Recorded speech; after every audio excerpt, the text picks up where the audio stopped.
roundtable where AI headlines meet hot takes and no one leaves without having their ideas challenged. I'm Hannah Wolfart, your host and professional wrangler of strong opinions. I'm joined today by my fellow pipIQ teammates, Josh Cohen, our paid ads wizard, Dalton Smith, our maestro of marketing mayhem, and Edwin Bevins, the guardian of brand sanity. Each episode, our guests will break down this week's biggest AI stories, from the game-changing to the just plain weird, and figure out what it all means for the way we work, market, and live. This is where smart ideas get debated, bad ideas get roasted, and AI hype gets a reality check.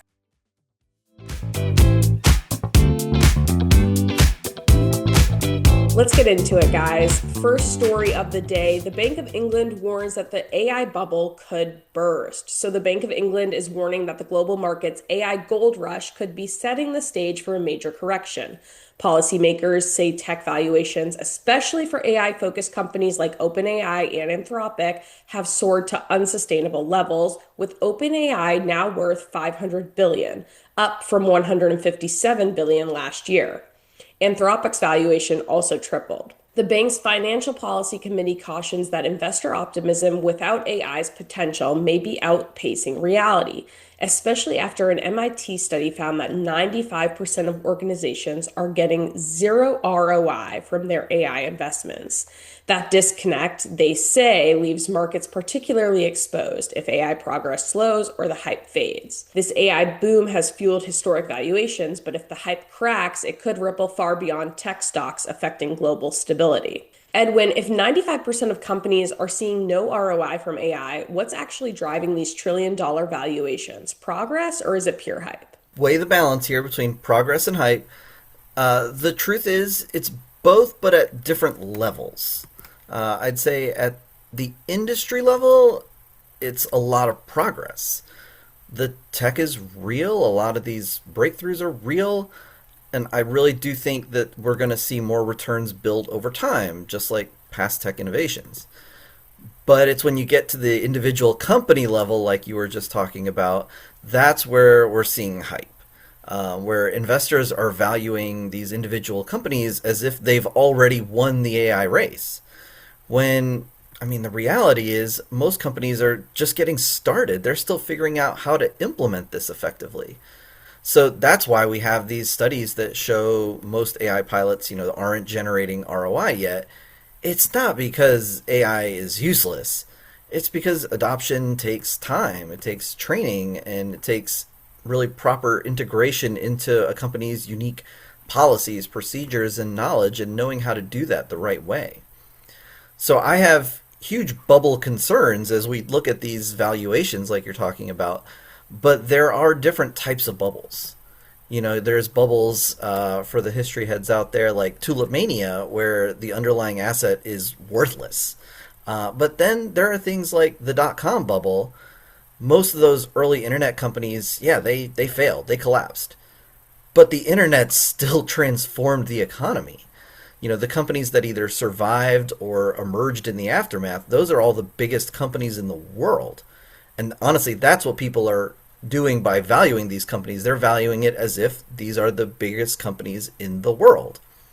So I'd say AI is probably going to follow a similar arc. The valuations of these companies individually, I don't know if that's going to hold. But the industry's trajectory overall, that's progress. Josh, let's throw it to you. In the current political climate, the bank warns that any hit to the Fed's credibility could spark a sharp repricing of US dollar assets and trigger global financial turbulence. Is the real risk the AI itself, or the way investors and politicians could control the outcome? For once, I'm not going to be shades of gray here. I think it's all the way investors and politicians are playing and dancing around this. AI, yes, to Bevan's point, there is value in the technology and the innovation all behind it, but the value of AI itself is what we, put upon it, whatever we think it is. And yes, politicians, as we'll talk in later in this podcast, they're trying to find ways to regulate it, but also encourage innovation, safeguard, people in society, but also have room for growth and make sure, the whole global economic system doesn't melt down at the same time. But also investors are playing a role here. That the AI platforms themselves, just as much innovating is going on right now. The builders of these things are every other day, all I see is this AI platform is buying or merging or acquiring or partnering with this. And for whatever, foreseeable future, there's no rules on like how many relationships you can have. So yes, there's hype involved here. If AI is not really being as valuable as the companies are saying it is, or it's not being adopted at the rate, yes, sure, there's the chance that a bubble can burst, or there could be some economic instability, just where expectations don't match hype.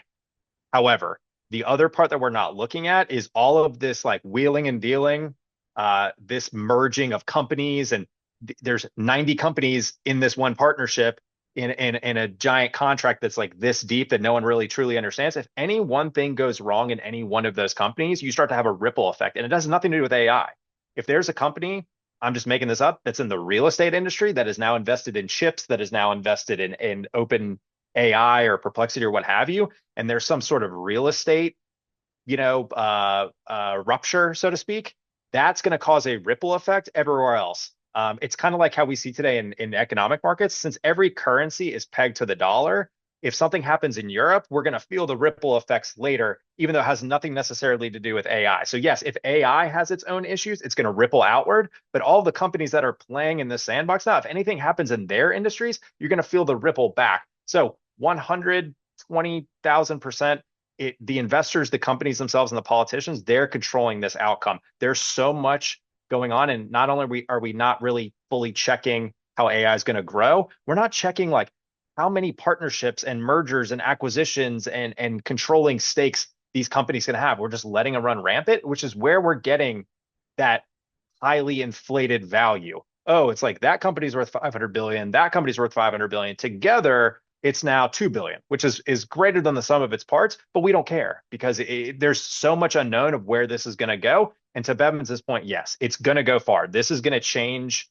the world, just like the internet did, just like the phone did. It's going to change. It's already changed the world, but to what point it does, we don't know. So now it's kind of speculation. So we're kind of building all of these partnerships and things off speculation. So that's what is most unnerving. And the fact that an outside external ripple can ripple inward and outward. Thanks, Josh. Let's throw it to Dalton for our next story. Dalton, talk to us about the AI computing demand going up. Nvidia CEO Jensen Huang says we're at the start of a new industrial revolution powered by AI, and the numbers back it up.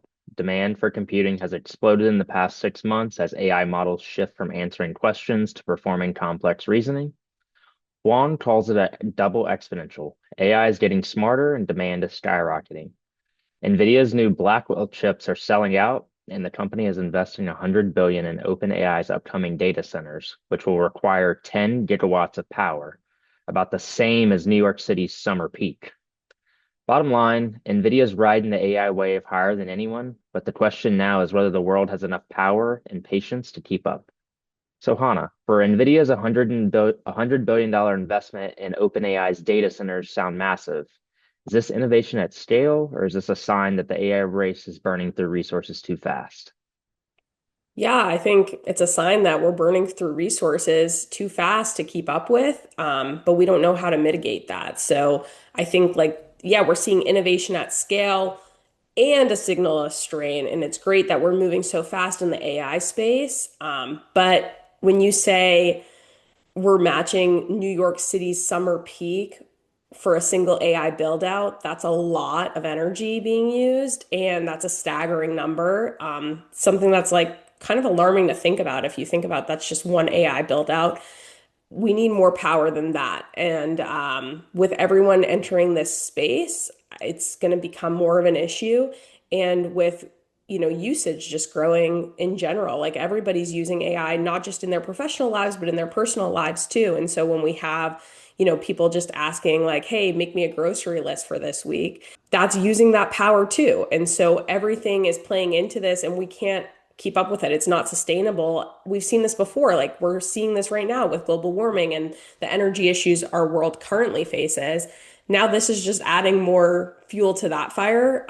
So I can't help but think like where will this go in the future? Because nobody's really talking about how to be sustainable with it, if that's even possible. But also, you know, who are the next group of activists going to be? Are they going to be like the anti-AI people trying to shut down us using so many resources to do this work? Right. Hannah, so with that being said, do you think that we're leading towards like a power problem? Yeah, well, I think we already have a power problem. And this is just adding fuel to the fire. So like we're just getting worse and worse. And it's great because I'm not going to say it's great, but we're prioritizing like the tech and the innovation, which I think has a lot of positives to it, but we're not worried, we're not thinking about that other factor, which we've like that's why we're in the situation we are in currently with the climate and the way things are changing with our environment. Because we didn't think about that when we were using these fossil fuels. So, yeah, I think we need to think about it, but it's already a problem and it already seems out of our control. So, I don't know how like the powers that be can mitigate this. Yeah, to your point, it's actually really crazy to think about the amount of usage that's currently being used to just power one platform. So with that being said, Edwin, do you think that we're truly living through a new industrial revolution? I'd argue for a cautious yes, that this does feel like the start of one of those big fundamental shifts. I'm not saying this is because AI has already transformed everything, but it's because we're seeing the same patterns that tech revolutions have shown in the past. So right now we're worried because, oh, there's this exploding demand for computing power, like we were just saying, using as much power on a data center as like, oh, all of New York City at its peak.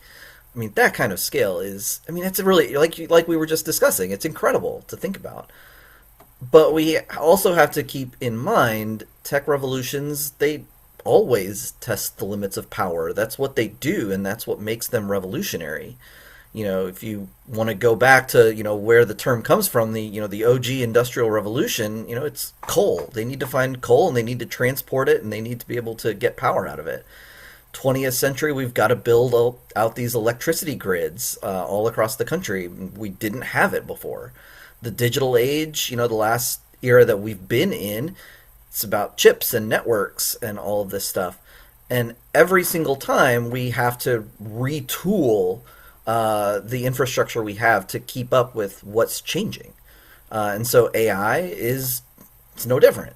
The bottleneck here is how do we deliver the power that we need to do all of this stuff to get our grocery lists, but also to create that cool AI picture I had an idea for, or that video, whatever.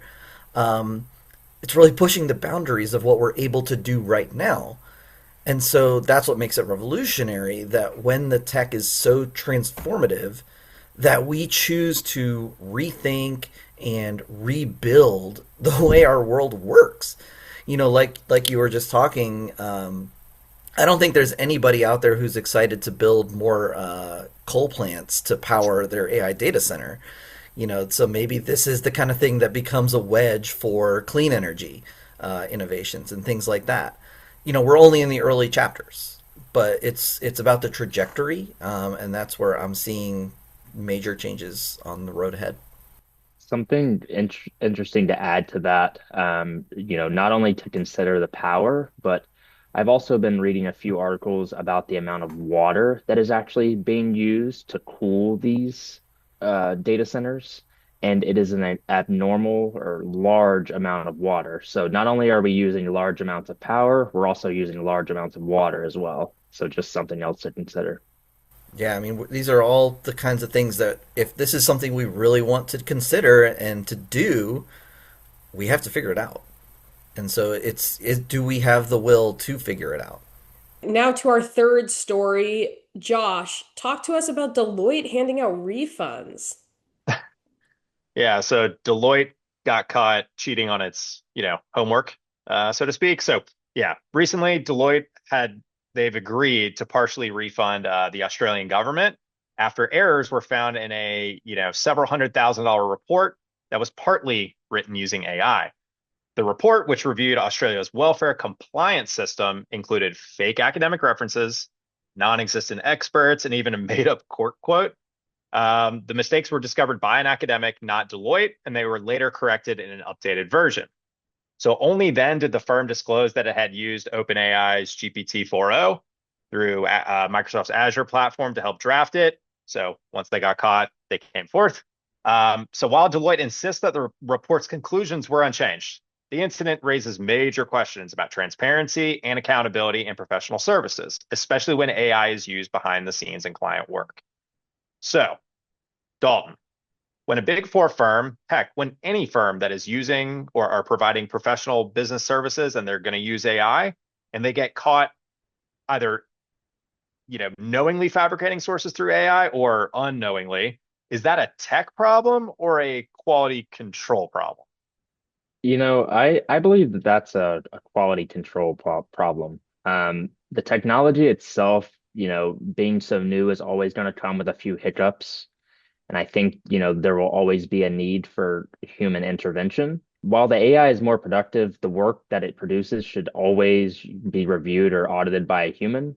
But kind of back to your question, I think that because they didn't review the work thoroughly, I think that's what kind of makes this a quality control problem rather than a technology problem. Because ultimately it's a control issue. However, I think, stories like this will make companies more cautious in the future for the work that they're producing. They'll ensure that they audit it, they'll ensure that they review it, analyze the work before it is submitted, because, they don't want to look bad to the public. But, the technology is meant to increase productivity, but it's never going to be perfect. Yeah, I totally agree. And I've been, speaking with, engineers that design AI and, they always harp again and again. They go, the models, at least right now, are only as good as what they're given.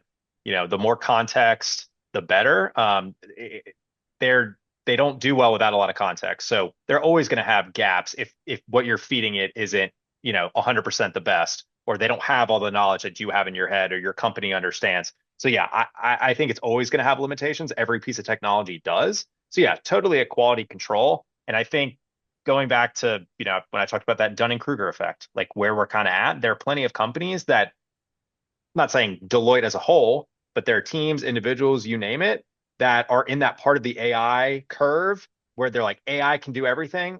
I don't have to do anything anymore. This is what I do. And that's where they live until they get burned, caught, called out, you name it, for being inauthentic or non-factual.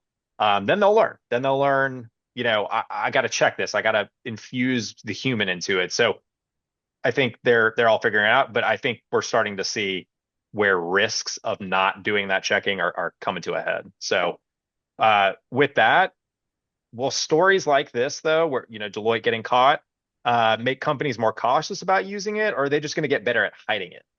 I think it's a little bit of both. I think it ultimately, falls on the specific company or organization of what you're talking about. Um, but no, I think it's definitely going to make, larger companies, smaller companies, regardless, more cautious. They're definitely going to ensure that they inject or intervene a human element, rather than just kind of, giving the AI some guardrails and then downloading a report and shipping it off. As we've seen, and in this Deloitte story, they don't want to be, producing something that's incorrect or infactual and then be burned by it later on, kind of similar to what you were saying. But I think there are also, organizations and companies that will continue doing what they're doing. And they will continue to hide things, but that's just kind of the nature of the beast, I believe. Yeah, they're always bad apples, bad actors. And I know we're going to talk about this later, but I think another, wrinkle here is, are we going to be able to tell if something is not exactly correct or accurate? Am I going to be digging in, research books and I'm like, for what I can tell, this seems correct. I'm not an expert. I don't really know. I think this is right. Um, and are people going to be able to call us or call out a Deloitte on it if they don't know if it's true or not, or have no way to turn it around? So then we start to, get into what's real and what isn't. Don't have to go there. So yeah, it there's going to be caution all around, but it's also going to be the wrinkle is, are we going to be able to tell when something is actually wrong or not? So anyway, with that, Hannah, so if AI can hallucinate, yeah, where it's spitting out fake stories for an official report, what does that mean for trust in research, public policy, journalism, etc.? I think it means we need to alter our expectations a little bit and have kind of a guard up when we're taking in information from sources that we like are making sure if we're not going to fact check ourselves, like have that in the back of your mind that everything that you're reading might not be 100% true. And I think we're going to enter a new wave of influencers. So, like, I'm a big basketball fan. And Hmm. right now, my favorite basketball reporter is Shams Charania. He is known for how fast he is, but also how accurate he is. Like, if he tweets something, it happened and it's going to happen. The trade is coming. He's known for being the truth teller. Like Adam Schefter, yeah, he's the Yes, guy. like Adam Schefter for the NFL. And I think that we're gonna have a new layer of like influencers like that where they're known for kind of the fact checking, the bringing you the realness, and they're gonna debunk those like hallucinations that we're seeing the AI make. So I can even see like a new wave coming through of influencers like saying, "Hey, this article, these facts aren't true. This is what's true." And I think that'll kind of create a new wave of journalism. And then, there will be those that get lost in the AI pack and continue to use AI without fact checking. And those people, I think, will become less successful overall in the long run because I think we're going to see, like, again, human wins in this case. Yeah, I agree. I also though think, you know, if you go look in your social feed, there's tons of fake news, like legitimately fake, not an opinion you disagree with, actually factually incorrect. So, and people cling to that stuff. I look at that and I go, that's ridiculous. That's not backed up by anything. But remember, people will believe what they want to believe, and they will find sources that back up their thing, and that'll be it. I hope it's not the majority of people, but that's always going to be a thing. So it's going to take, to your point, yes, there has to be like a level of AI literacy or some level of this is a new age, just like you had to learn how to use a computer and use the internet. We're going to have to learn how to use AI. It's going to be something we have to teach like little kids in computer class, like to understand and do so that they can function in society properly. So I think it's going to be weird for us because we grew up in a time without it, but a generation where they only have this, and again, I can't even imagine what it's going to be like at that point. But yeah, it's going to be on us to figure out, what is acceptable, what isn't, and really do our homework. All right, now for our fourth and final story, Edwin, talk to us about California passing the SB 53. Yeah, so California, like you just said, recently passed, the formal name SB 53, but it's called the Transparency in Frontier Artificial Intelligence Act. And this is the first law in the United States that's aimed specifically at the most powerful and riskiest AI models. We've had some regulations passed before about specific uses like deepfakes or hiring algorithms or, these other very specific uses. But this is the first law that's targeted at the companies that are training these huge cutting edge frontier models. So think OpenAI, Google, Anthropic, it's those guys. And who is covered? It's based on the sheer volume of data that the model is trained on, as well as the company's revenue, so that smaller companies are not yet covered by this regulation yet. It's really just those really big guys. The law requires these companies to publish risk frameworks. They have to report safety incidents to the state, and there are whistleblower protections for any employees who see and report something that they think is dangerous. So, if we want to get into specifically what this does and does not do, so it is not focused on data exposure, which I know is something we've talked about a lot. It's not looking at copyright disputes. It's not looking at training data biases. It's focused on what they call catastrophic risk. So that really means, what happens if a model is uncontrollable? It will not follow the guidelines that the creators of it set. And that means that a model could be exploited in really dangerous ways. So this is not necessarily like a Skynet scenario, but even just a model that won't follow the rules means that a bad actor can use it to do, I mean, really almost anything.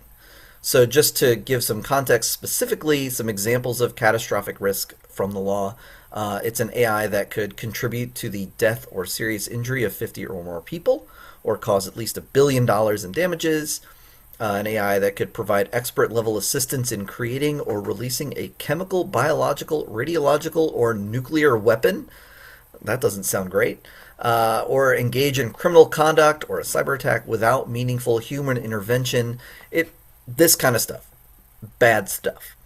So that's where California stepped in here. This is first in the nation. They're ahead of federal law. So this is potentially a national model for AI safety regulation. It's actually a pared down version of a law that they were looking at last year, but it's still a major milestone. And there are other states like New York that right now, as we're debating, are considering similar regulations. So all that long lead up to get to a couple questions for us to talk about here. I want to start with Dalton. Right now, the critics of these laws say that they're going to slow down cutting edge AI development. Advocates say that this is about building public trust. Who's right? I'm gonna follow Josh's suit here. I promise I'm gonna stop choosing shades of gray, but I personally don't think it's either. I don't believe that the introduction of, a similar law or this law in particular will slow down the development of technology. However, if it does, I don't think we as the end users will actually feel that. I think the only people that will actually kind of feel that will initially be the developers at each of the large players. They'll need to adopt new methods and new methodologies for how they are, working on the back end of the systems. But, we as end users won't initially feel that. On the other hand, though, I don't think that it will build public trust or making, adoption easier solely based on the current landscape that it's only being enforced in California. I personally think that it ultimately falls on the literacy of us as the end user. And until, large scale adoption across the US begins where, more states or this becomes a federal law, I don't think anything will actually change in its current state. With much of anything that's regulated, we'll have officials that will attempt to create loopholes to bypass certain regulations and standards. And, ultimately, like I said, it's kind of up to us as end users to be diligent in understanding the technology that we're using. Yeah, it's interesting, especially the way they've limited it to like it's really applying to these frontier models. A lot of that's not necessarily the models that you and I are using on an everyday basis. Like I remember we talked in a previous episode about one of the companies was reporting steps towards artificial general intelligence, but that was a model that was just private in their lab. Like it's not one of the ones that we are using, so it's not it's not Chat GPT 5. It's not Gemini 2.5 that we're using. That said, I do think it can at least allay some of the most exaggerated concerns, maybe. The people who are in a panic over what's happening in that lab behind those closed doors. But right from an everyday use perspective, I'm not sure. We'll see.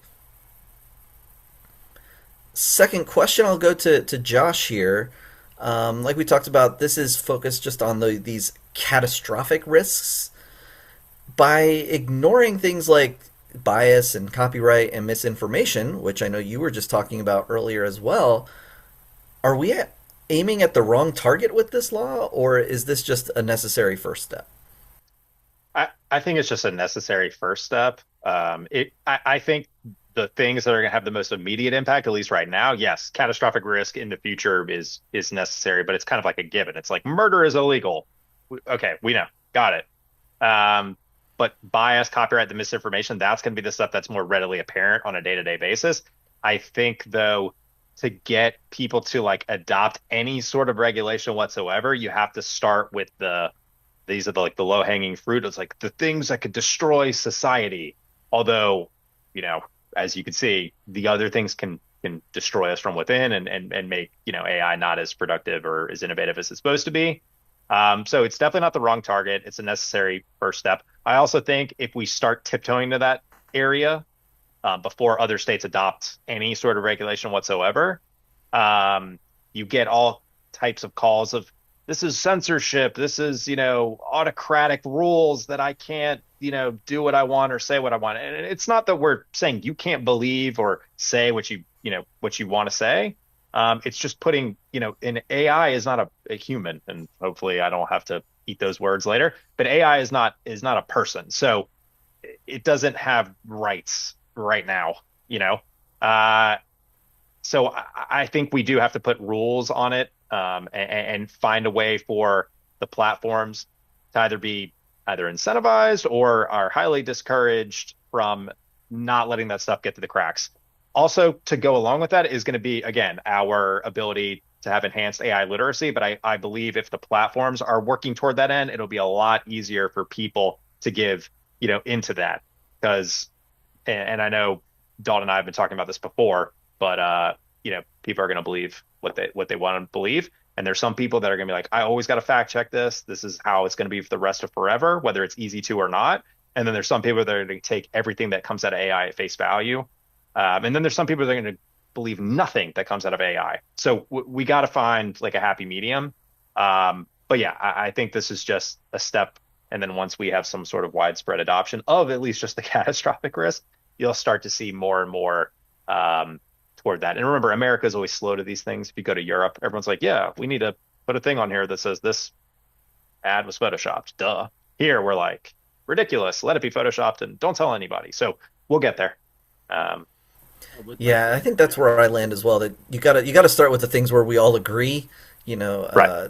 The easy stuff first, and then because you're right, those debates around the copyright and the misinformation, that's where you're going to get more pushback, and it's going to be harder. So you maybe kind of build some momentum with some easy wins from a regulatory perspective. If even experts and governments can't tell real from AI generated, what does trust look like in the age of synthetic everything? So I think that it means we don't really have trust. So it means we have to verify everything with that human check and human touch and human influence, which is a good thing for humans. Like, they're not going to really take our jobs at the end of the day, especially those higher level jobs, because we need that human touch, as we've seen. Like, we need to fact check everything. But it is like this annoying second layer of being wary of everything you're taking in. Is it real or is it not? So just being mindful of that yourself. Josh, what do you think? Yeah, I'm in the same vein. I think just as we're going to get better though at verifying everything that AI spits out, the AI is going to get better at becoming more human-like, or sounding more factual. So we're going to have to get even better at verifying things. With that said, I think whether there's regulation or not that gets put on AI, on misinformation and things, we're soon, as we learned with Deloitte, people are going to get burned. People are going to get caught and called out for using non-factual information, at least by a subsegment of the human population. So there's going to be this shift to have AI literacy to verify things, and we're going to learn how to work together with AI and not just like blindly copy and paste things. But we're always going to have to fact check, and even more so. So hopefully the tools to do so get better. What do you think, Dalton? Yeah, I think that it's going to follow suit with the adoption curve. I think there's going to be early adopters that just, blindly trust the AI and everything it's produced, as we've seen. There'll be an early majority that likes to ensure that there are a few guardrails put into place. The late majority likes to ensure that there's some social proof, and then, the laggards just ultimately resist. But I think in this new world, trust isn't about believing what's real. It's about knowing how it was created and who stands behind it. I believe we're going to see transparency becoming the new authenticity. Edwin, take us home. Yeah, I'm kind of bounce a little bit off of what Dalton just was saying, that I think it's going to depend a lot on transparency and provenance. I just don't think it's realistic to expect us to fact check every image, every video, every word ourselves, or to expect other people to do so. I think that's where we're ultimately going to see industry standards, maybe regulation if we can get there, that really build in authenticity. So a great example I think about is Adobe has this content authenticity initiative, which, full disclosure, Tarkenton and pipIQ are proud members of the initiative. The idea is that it attaches metadata to your content so you can see exactly where it came from, has it been altered, and by whom. And so if you have major platforms that are adopting, whether it's that standard or another similar, that kind of idea, that kind of standard, it ultimately would create a clear line. You have verified places where the information is traceable, and then these unverified spaces that we can kind of treat like the tabloids at the supermarket checkout line. So regulation, if we get that, could accelerate it. But even without regulation, once you have some trustworthy sites that are using these provenance tools, everybody else is either pressured to follow suit or risk losing their audience. So I would say it's not about blind faith or us spending hours going down the rabbit hole for every potential fact, but having systems in place that really make the source transparent. Thanks everyone for joining us for this episode of Privately Intelligent. For more from pipIQ, follow us on socials. We're on LinkedIn, X, Facebook, and TikTok. And stay tuned for more Privately Intelligent to come. Thanks everyone.